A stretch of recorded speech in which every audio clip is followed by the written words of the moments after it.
Bonjour ou bonsoir, il est maintenant 4h30 l'après-midi. J'ai hâte de rentrer chez nous, mais je suis motivé. Okay. Petite affaire, la taille d'effet. Vous vous souvenez de la taille d'effet que je vous avais montré dans le cadre des tests à deux moyennes indépendantes? On peut le faire aussi ici avec deux moyennes dépendantes. Je viens juste de faire ce calcul-là dans la dernière vidéo. J'avais ma moyenne, j'avais juste réduit mon écart type, puis j'avais gardé 4 personnes, puis j'avais trouvé que je pouvais rejeter l'hypothèse nulle. OK? Mais je pourrais me demander quelle est la taille d'effet. Est-ce que c'est une grande taille? Est-ce que la pilule a un grand effet, un petit effet, un moyen effet? Ben, j'utilise mon dé de Cohen. Puis je calculerais comme ça. C'est ça. Hein?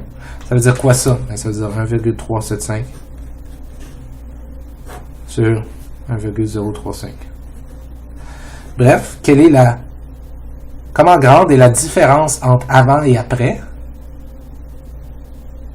telle qu'exprimée dans l'unité, dans le langage des écarts types. Si je fais ça, il y a un lien avec cette formule-là aussi, je ne sais pas si vous le remarquez. C'est quasiment la même formule, sauf que ça, c'est divisé par la racine carrée de 1. Si je fais ça, 1.375 divisé par 0.35. 3,93. Vous vous souvenez dans les guides, un petit peu dans les normes que j'avais données. 0.2 à 0.5, c'était considéré petit. 0.5 à 0.8, c'était considéré moyen.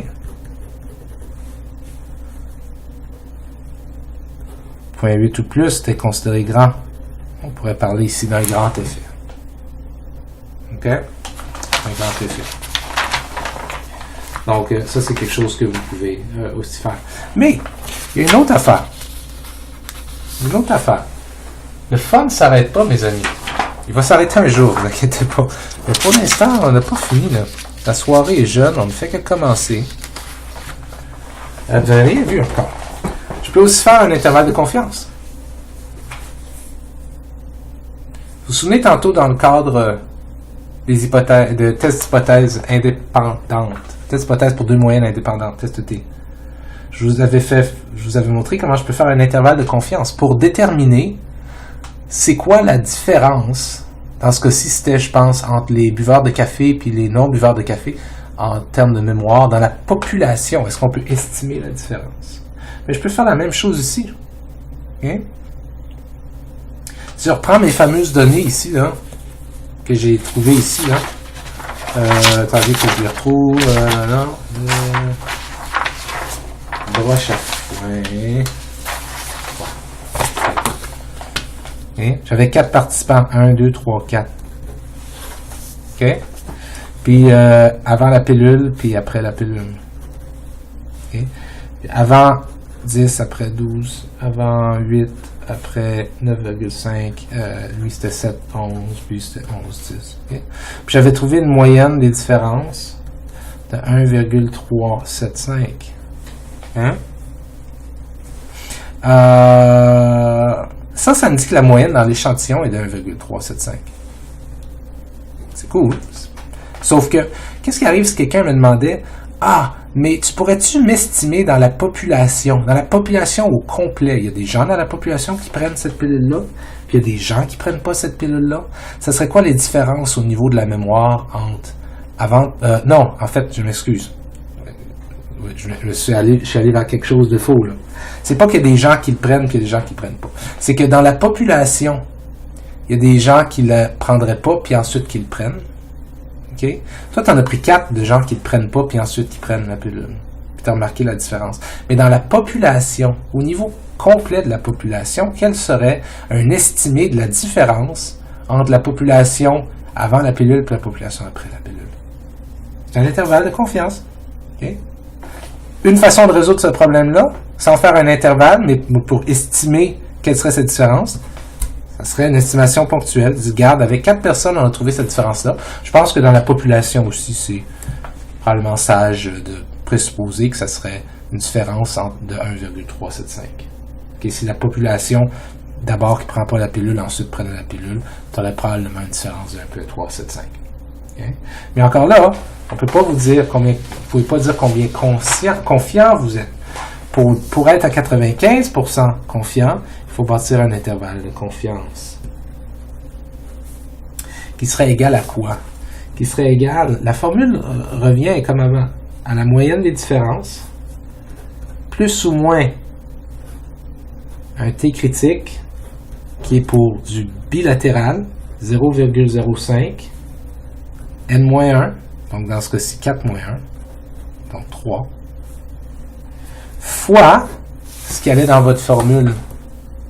Tout ici.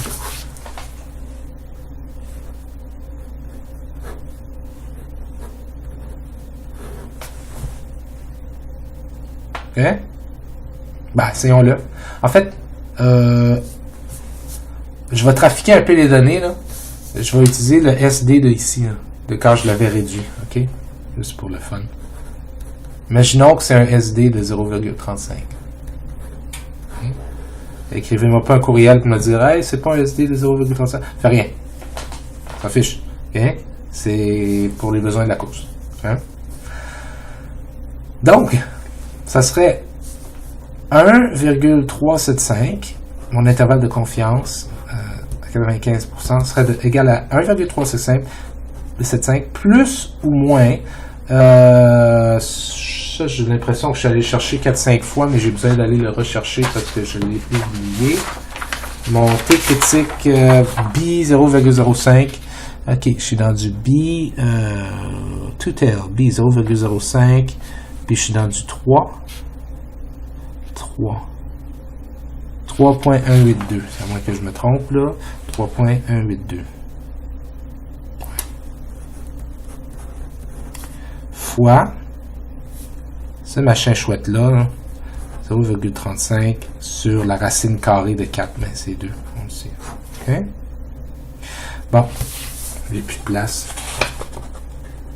C'est fini, j'ai plus de place. Fail. Non, je vais juste changer de papier.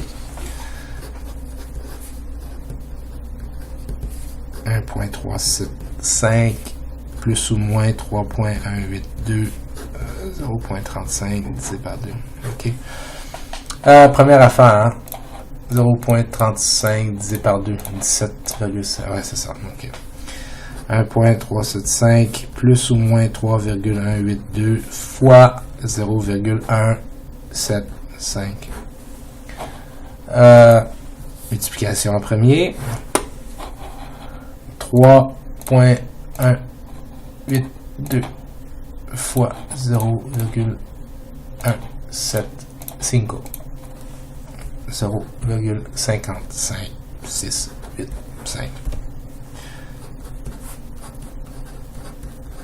Donc, bref, ça va de, on fait le moins en premier.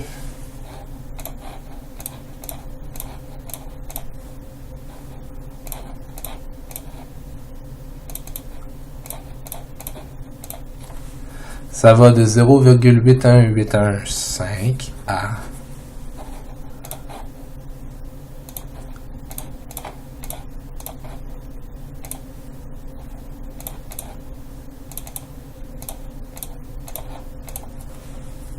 1,93185.